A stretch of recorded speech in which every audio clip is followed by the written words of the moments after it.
Φανταστείτε την κλασική σάλτσα για τις πατάτες τηγανιτές, πηχτή, κόκκινη, οικία μέχρι πόνου.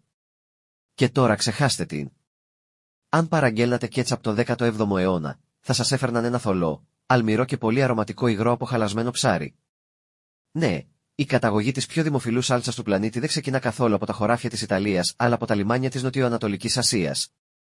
Μία από τις παλαιότερες συνταγές για τον κετσούπ που έχουν διασωθεί χρονολογείται από το 544.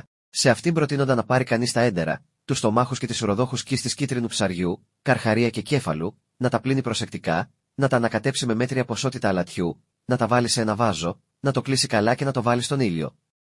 Η σάλτσα έπρεπε να είναι έτοιμη σε 20 ημέρες το καλοκαίρι, σε 50 ημέρες την άνοιξη το φθινόπωρο και σε 100 ημέρες το χειμώνα.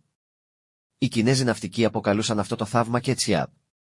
Η σάλτσα αυτή έφτασε στη Βρετανία μαζί με τους εμπόρους, οι οποίοι κυριολεκτικά εθίστηκαν στην εξωτική γεύση. Οι Βρετανοί προσπάθησαν ειλικρινά να αναπαράγουν τη συνταγή, αλλά με το ψάρι στην ομιχλώδη αλβιώνα δεν τα κατάφεραν. Γι' αυτό χρησιμοποίησαν ό,τι φύτρωνε κάτω από τα πόδια τους: μανιτάρια, καρύδια, αντσούγες, ακόμη και στρίδια.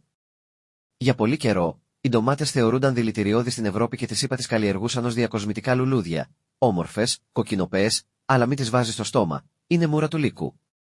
Η κατάσταση άρχισε να αλλάζει μόνο το 1812, όταν ο κηπουρός της Φιλαδέλφειας James Smith δημοσίευσε την πρώτη συνταγή για κέτσαπ ντομάτας. Όμως προέκυψε ένα πρόβλημα: η σάλτσα από φρέσκες ντομάτες χαλάγανε γρήγορα και ζύμωνε. Για να μην εκράγονται τα μπουκάλια, οι παραγωγοί τη γέμιζαν με κάρβουνο, χαλκό και ισχυρά συντηρητικά.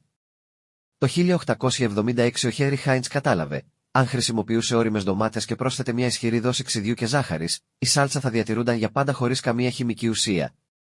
Ο Χάιντς ήταν αυτός που έκανε το κέτσαπ παχύρευστο, έντονα κόκκινο και απίστευτα εθιστικό. Έτσι η πικάντικη ασιατική σάλτσα ψαριού διένυσε μια διαδρομή 500 ετών, μεταμορφώνοντας από καρύκευμα για ναυτικούς σε αγαπημένο γαρνίρισμα κάθε παιδιού στον πλανήτη.